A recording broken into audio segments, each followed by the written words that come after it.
അല്ല, ഈ പയ്യന്നൂരിലെ ഭൂമി, ഈ സഹകരണ സ്ഥാപനം ഭൂമി വാങ്ങിയത് സംബന്ധിച്ചുള്ള ഇടപാടിൻ്റെ ആയി ബന്ധപ്പെട്ടാണ് ഫോട്ടോ കൊടുത്തത്. ഫോട്ടോയിൽ ഈ ഞാൻ പറഞ്ഞില്ലേ, ഫോട്ടോൻ്റെ കോപ്പി എൻ്റെ അടുത്തുണ്ട്, ഇപ്പോഴും ഉണ്ട്. ഒരു കോപ്പി ഞാൻ അവർക്ക് കൊടുത്തു, ഒരു കോപ്പി എൻ്റെ കയ്യിലുണ്ട്. ആ ഫോട്ടോൻ്റെ കോപ്പി എൻ്റെ കയ്യിലുണ്ട്. അതിൽ ഈ ഭൂമിയുടെ ഉടമസ്ഥന്മാർ, ആ സ്വത്ത് വിൽപ്പനയിൽ പങ്കെടുത്തിട്ടുള്ള ബ്രോക്കർമാർ, MLA, പിന്നെ MLA അന്ന് MLA അല്ല, പിന്നെ അവർ ഒരു കൂടെ നിൽക്കുന്ന ചില ആളുകൾ. താങ്കൾ ഇപ്പോൾ ഇത്രത്തോളം ആരോപണങ്ങളൊക്കെ ഉന്നയിക്കുന്നുണ്ട്. CPM-ന്റെ സംസ്ഥാന നേതൃത്വത്തിലെ പ്രധാന നേതാക്കൾ എല്ലാവരും തന്നെ കണ്ണൂരുകാരാണ്, ഈ വിഷയങ്ങളൊക്കെ അറിയാവുന്ന ആളുകളാണ്. ഈ എന്തുകൊണ്ടാണ് ഇത്തരത്തിൽ പാർട്ടിയിൽ നിന്ന് ഉയരുന്ന ചില അപസ്വരങ്ങൾ, അതായത് താങ്കളെപ്പോലുള്ള ആളുകൾ ഉയർത്തുന്ന കാര്യങ്ങൾ പ്രതിരോധിച്ച് അവയെ നേർവഴിക്ക് നടത്തേണ്ടതിന് പകരം ഈ പറയുന്ന ആളുകളെ, അതായത് പ്രതിക്കൂട്ടിലായ ആരോപണ വിധേയ ആളുകളെ അവരെ പിന്തുണയ്ക്കുന്നത്?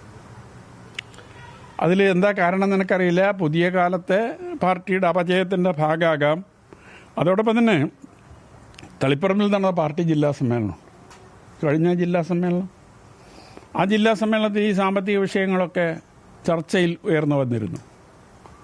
ആ ചർച്ചയ്ക്ക് മറുപടി പറഞ്ഞുകൊണ്ട് നേതൃത്വത്തിൽ നിന്ന് വിശദീകരിച്ച സഖാവ് പറഞ്ഞത്, ഒരു നേതാവ് ഉയർന്നു വരുന്നത് നിരവധി വർഷക്കാലത്തെ പ്രവർത്തനത്തിൻ്റെ ഫലമായിട്ടാണ്.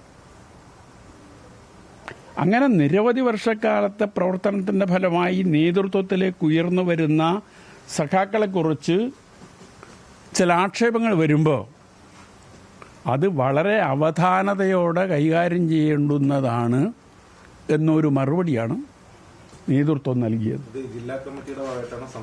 സംസ്ഥാന കമ്മിറ്റിയുടെ ഭാഗമാണ്. അത് വേണ്ട, അത് സമ്മേളനത്തിൽ പങ്കെടുത്തവർക്കെല്ലാം അറിയാം, ഒരു ഉയർന്ന നേതാവ്. അപ്പോൾ ഞാൻ എൻ്റെ പുസ്തകത്തിൽ അത് ചൂണ്ടിക്കാണിച്ചുകൊണ്ട് പറയുന്ന ഒരു കാര്യമുണ്ട്. മുമ്പ് പഴയ കാലത്ത് ഒരു 2000 രൂപയുടെ ചെക്ക് മാറി അക്കൗണ്ടിൽ വന്നില്ല എന്നതിൻ്റെ പേരിൽ ഒരു സംസ്ഥാന സെക്രട്ടേറിയറ്റ് മെമ്പർക്കെതിരെ നടപടിയെടുത്ത പാർട്ടിയാണ് CPM. അത് EMS ഉൾപ്പെടെയുള്ള പഴയകാല നേതാക്കന്മാരുടെ കാലത്താണ്. 2000 രൂപയുടെ ചെക്ക് മാറി, പക്ഷേ അത് പാർട്ടിയുടെ അക്കൗണ്ടിൽ വന്നില്ല. അതിൻ്റെ പേരിൽ നടപടിയെടുത്ത പാർട്ടിയാണ് ഈ പാർട്ടി. അയാളും ദീർഘകാലം ജനങ്ങൾക്കിടയിൽ പ്രവർത്തിച്ച് നേതൃത്വത്തിലേക്ക് വളർന്നു വന്ന സഖാവാണ്. പക്ഷേ അന്ന് തെറ്റിൻ്റെ മെറിറ്റും ഡീമെറിറ്റും പരിശോധിച്ചുകൊണ്ടാണ് പാർട്ടി നടപടി. ഇന്ന് ആളുകളെ നോക്കിക്കൊണ്ടാണ്, അതിൻ്റെ മെറിറ്റും ഡീമെറിറ്റും പരിശോധിച്ചുകൊണ്ടല്ല, ആളുകളെ നോക്കിക്കൊണ്ടാണ് നടപടി. അപ്പോൾ അത് സംരക്ഷിക്കപ്പെടേണ്ടവരാണ് എങ്കിൽ അതിനൊരു കമ്മീഷൻ വെച്ചാൽ മതി. അയാളെ വെള്ളപൂശുകയും ഈ വിഷയം ഉന്നയിച്ചയാളെ ക്രൂശിക്കുകയും ചെയ്യുന്ന രീതിയിലേക്ക് കമ്മീഷൻ മാറുകയാണ്. ഈ രണ്ട് കമ്മീഷൻ്റെയും അനുഭവം നേരിട്ട് എനക്കുള്ളതാണ്. ഇപ്പോൾ പാർട്ടി ജില്ലാ സെക്രട്ടേറിയറ്റ് ഇന്ന് ചേരുന്നു, നാളെ ജില്ലാ കമ്മിറ്റിയോട് ചേരുന്നു. അങ്ങേക്കെതിരെ എന്തായാലും കടുത്ത നടപടിയിലേക്ക് പാർട്ടി പോകുമെന്ന സൂചനകളാണ് പുറത്തു വരുന്നത്. സ്വാഭാവികമായും പാർട്ടിക്ക് മുന്നിലേക്ക് വച്ച ഈ വിഷയങ്ങൾ, അതിപ്പോൾ ഈ വെളിപ്പെടുത്തലിന് ശേഷമുള്ള നേതാക്കളുടെ പ്രതികരണം, നടപടി എന്നതിലൂടെയൊക്കെ അങ്ങേക്ക് നീതി ലഭിക്കില്ല, അല്ലെങ്കിൽ അതിലൊരു നടപടി ഉണ്ടാവില്ല എന്ന് തന്നെയല്ലേ കരുതേണ്ടത്? അങ്ങനെ തന്നെയാണ് ഞാനും കരുതുന്നത്. കാരണം ഒരു വിഷയത്തിൽ ഒരു നിലപാട് സ്വീകരിച്ച് കീഴെ വിശദീകരണം നൽകിയ ഇതുപോലൊരു പാർട്ടിക്ക് ആ നിലപാട് മാറ്റി പറയാൻ കഴിയില്ല. പുതിയ ഈ വെളിപ്പെടുത്തലിൻ്റെ അടിസ്ഥാനത്തിൽ എന്തെങ്കിലും മാറ്റം വരുമോ എന്നത് കണ്ടറിയേണ്ട കാര്യമാണ്. ഗോവിന്ദ മാഷിൻ്റെ പത്രസമ്മേളനത്തിൽ ഞങ്ങൾ പാർട്ടി കമ്മിറ്റി പരിശോധിച്ച് നിലപാട് സ്വീകരിക്കും എന്നാണ് പറഞ്ഞിട്ടുള്ളത്. ആ പരിശോധന എങ്ങനെയൊക്കെ നമുക്ക് കണ്ടറിയാം എങ്ങനെയാണ് എന്ന്. തിരുവനന്തപുരത്ത് മാധ്യമങ്ങൾ ആവർത്തിച്ച് ചോദിച്ചത്, ഇത് പാർട്ടിക്കുള്ളിൽ മാത്രമുള്ള വിഷയമല്ല, ഇത് ഫണ്ട് പിരിച്ചത് ജനങ്ങളിൽ നിന്നാണ്. അത് ഈ ഉന്നയിക്കപ്പെട്ട 3 ആരോപണങ്ങളിലും ജനങ്ങളിൽ നിന്നാണ് ഫണ്ട് പിരിച്ചത്. ഇപ്പൊ ജനങ്ങളോട് ഇതിന് മറുപടി പറയേണ്ട ബാധ്യത കൂടിയുണ്ട്. പാർട്ടി അത് കമ്മിറ്റികൾ ചർച്ച ചെയ്യുന്നതിലുപരി, പക്ഷേ ആ രീതിയിലുള്ള ഒരു മറുപടിയല്ല ഗോവിന്ദ മാഷ് ഉൾപ്പെടെയുള്ള നേതാക്കളുടെ ഭാഗത്തുനിന്നുണ്ടായത്. അപ്പോൾ ഇത് എങ്ങനെ പാർട്ടി ജനങ്ങളോട് ഇതിൽ മറുപടി എങ്ങനെ പറയും? പാർട്ടിക്കുള്ളിൽ കൃത്യമായ വിശദീകരണം നൽകാൻ സാധിക്കാത്തവർക്ക് ജനങ്ങൾക്ക് മുമ്പിൽ എങ്ങനെ വിശദീകരണം നൽകാൻ സാധിക്കും? അതൊരു വിഷയമാണ്. കാരണം എനിക്ക് ബോധ്യമില്ല, എന്നെ ബോധ്യപ്പെടുത്താൻ പാർട്ടിക്ക് സാധിച്ചിട്ടില്ല. കഴിഞ്ഞ 4-5 വർഷമായി ഈ പോരാട്ടം പാർട്ടിക്കകത്ത് ഞാൻ നടത്തിക്കൊണ്ടിരിക്കുകയാണ്. ഒരു അനുകൂലമായ നിലപാടും പാർട്ടിയുടെ ഭാഗത്ത് നിന്നുണ്ടാകാത്തത് കൊണ്ടാണ് ഇത് പരസ്യ പ്രതികരണത്തിന് ഞാൻ മുതിർന്നത്. പാർട്ടി ഇങ്ങനെ പോകുന്നത് കേരളത്തിന് പാർട്ടിക്ക് മാത്രമല്ല കേരളത്തിന് അപകടമാണ് എന്നാണ് എൻ്റെ അഭിപ്രായം. കാരണം ഈ കേരളം ഇന്നത്തെ നിലയിലെത്തിയത് അതിൽ മുഖ്യ പങ്ക് വഹിച്ചത് കേരളത്തിലെ കമ്മ്യൂണിസ്റ്റ് പാർട്ടിയാണ്. താങ്കൾ ഈ തുറന്നു പറച്ചിൽ നടത്തുമ്പോഴും ഇപ്പോൾ പയ്യന്നൂർ നഗരത്തിൽ ഉൾപ്പെടെ താങ്കൾക്കെതിരെ ഫ്ലക്സ് ബോർഡുകളൊക്കെ പൊങ്ങിയിരുന്നു. തെറ്റുകാരെ തിരിച്ചറിയുക എന്നായിരുന്നു ഫ്ലക്സ് ബോർഡിലെ വാചകം. പാർട്ടി പ്രകടനം തന്നെ നടത്തി കഴിഞ്ഞു, പരസ്യമായി അത് പ്രഖ്യാപിച്ചു കഴിഞ്ഞു.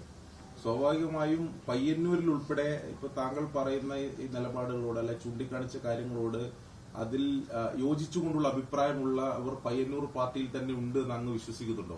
ഉണ്ട്, തീർച്ചയായും. ഈ പയ്യന്നൂർ പാർട്ടിക്കകത്ത് 4000-ലധികം പാർട്ടി മെമ്പർമാരുണ്ട് പയ്യന്നൂർ ഏരിയയിൽ മാത്രം. അതെന്ന് പറഞ്ഞാൽ ഈ 2 പഞ്ചായത്ത് ഒരു മുനിസിപ്പാലിറ്റിയാണ്. 4000-ലധികം പാർട്ടി മെമ്പർമാരുണ്ട്. എത്ര ആളാ പ്രകടനത്തിലുണ്ടായി? ഇന്നിപ്പം മീഡിയ 1 ചാനലിൽ ഒരു വാർത്ത വന്നത് തായനേരിയിൽ വി കുഞ്ഞികൃഷ്ണൻ അനുകൂലമായി ഫ്ലക്സ് ബോർഡ് വന്നിരിക്കുന്നു. അതിൽ VS അച്യുതാനന്ദൻ്റെയും വി കുഞ്ഞികൃഷ്ണൻ്റെയും ഫോട്ടോ വെച്ചുകൊണ്ടുള്ളതാണ് ഫ്ലക്സ് ബോർഡ് എന്ന് മീഡിയ 1 ചാനലിലാണ് ഞാൻ ആ വാർത്ത കണ്ടത്. അങ്ങനെ ഒരു ഫ്ലക്സ് ബോർഡ് വന്നിട്ടുണ്ട് എന്ന് ആ വാർത്തയിലൂടെ മനസ്സിലാക്കാൻ സാധിച്ചു. ഈ ബോർഡ് വെക്കുക എന്നൊക്കെ പറയുന്ന ഒരു പ്രയാസമുള്ള കാര്യമില്ല. ആരോ ഒരാൾ വിചാരിച്ചാൽ രാത്രി ബോർഡ് വെക്കാം. അത് ഫ്ലക്സ് ബോർഡ് അടിച്ചു കിട്ടുക എന്ന് പറയുന്നത് ഒരു പ്രയാസമുള്ള കാര്യമില്ല. സെക്കൻഡ് വെച്ചുകൊണ്ട് ബോർഡ് അടിച്ചു കിട്ടും. അത് അനുകൂലമാണോ പ്രതികൂലമാണോ എന്നതൊരു വിഷയമല്ല. ഇത് ജനങ്ങളുടെ മനസ്സിൽ എങ്ങനെ പ്രതിഫലിക്കുന്നു, ജനങ്ങൾ എങ്ങനെ ചിന്തിക്കുന്നു എന്നതാണ് ഏറ്റവും പ്രധാനം. ഈ പാർട്ടിക്കുള്ളിലെ വിമർശനങ്ങൾ പുറത്തു വന്നു കഴിഞ്ഞാൽ അത് വലിയ പ്രത്യാഘാതം നേരിടേണ്ടി വരുമെന്നുള്ളൊരു മുന്നറിയിപ്പ് കൂടിയാണ് ഈ അവരുടെ പരസ്യ പ്രകടനത്തിലൂടെയും അതുപോലെ തന്നെ ഈ പ്രസ് ബോർഡിലൂടെയൊക്കെ മുന്നോട്ട് വെക്കുന്നത്. അതിൽ MLA-ക്കൊക്കെ പങ്കുണ്ടാവില്ലേ? ഞാനിപ്പോൾ ആർക്കൊക്കെ പങ്കുണ്ടെന്ന് പറയാൻ ആളല്ല. പക്ഷെ പഴയ കാലമല്ല ഇത്. പഴയ കാലത്ത് പാർട്ടിക്കെതിരായി വലിയ രീതിയിലുള്ള കടന്നാക്രമണങ്ങൾ ഉയർന്നു വരുന്ന ഒരവസ്ഥയായിരുന്നു. അതിനെ പ്രതിരോധിക്കാതെ പാർട്ടിക്ക് മുന്നോട്ട് പോകാൻ കഴിയുമായിരുന്നില്ല. ഇന്ന് അങ്ങനെ ഒരു അവസ്ഥയില്ല. അതുകൊണ്ട് തന്നെ പാർട്ടി മുൻകൈയെടുത്ത് ഒരു അക്രമ സംഭവവും ഉണ്ടാകാൻ പാടില്ല എന്ന് പാർട്ടി നേതൃത്വം തന്നെ പാർട്ടിക്കകത്ത് കീഴേ തലം വരെ വിശദീകരിച്ചിട്ടുള്ളൊരു കാര്യമാണ്. അതിൽ നിന്ന് വ്യത്യസ്തമായ ആരെങ്കിലും അക്രമം നടത്തുന്നുണ്ട് എങ്കിൽ അവർ അതിന് മറുപടി പറയുക എന്നത് മാത്രമേ ഉള്ളൂ. ഇതിലിപ്പം അങ്ങനെക്കെതിരെ 5 പതിറ്റാണ്ട് നീണ്ട പാർട്ടി ജീവിതമാണ്. സ്വാഭാവികമായി മാനസിക വിഷമം ഉണ്ടാവില്ല? തീർച്ചയായും ഉണ്ടാകും. കാരണം ഞാൻ ഹൈസ്കൂൾ വിദ്യാഭ്യാസ കാലത്ത് അന്ന് SFI അല്ല KSF ആണ്. 67-70 കാലത്താണ് എൻ്റെ ഹൈസ്കൂൾ വിദ്യാഭ്യാസം. അന്ന് KSFൻ്റെ പ്രവർത്തനവുമായി ബന്ധപ്പെട്ടുകൊണ്ട് പ്രവർത്തന രംഗത്തേക്ക് വന്നിട്ടുള്ള ഒരാളാണ്. 76-ൽ അടിയന്തരാവസ്ഥ കാലത്താണ് ഞാൻ പാർട്ടി മെമ്പർഷിപ്പിലേക്ക് വരുന്നത്. അന്ന് കേഡർ പാർട്ടി എന്ന രീതിയിലാണ്. അന്ന് മെമ്പർഷിപ്പ് വളരെ വളരെ പരിശോധന നടത്തി മാത്രമേ പാർട്ടി മെമ്പർഷിപ്പ് നൽകിയിരുന്നുള്ളൂ. 78-ലാണ് സാൽക്യാപ്ലീനം ചേർന്ന് പാർട്ടി ഒരു ബഹുജന പാർട്ടിയാക്കി മാറ്റണം എന്ന് തീരുമാനിച്ച് പാർട്ടി ഭരണഘടനയിലൊക്കെ മാറ്റം വരുത്തിയത്. അപ്പോൾ 76 മുതൽ 2027 വരെ 26 വരെ കൃത്യം 50 വർഷം ഞാൻ ഈ പാർട്ടി മെമ്പർഷിപ്പിൽ തുടരുകയാണ്. സ്വാഭാവികമായും വലിയ പ്രയാസം ഉണ്ടാക്കുന്നതാണ്, വേദന ഉണ്ടാക്കുന്നതാണ്.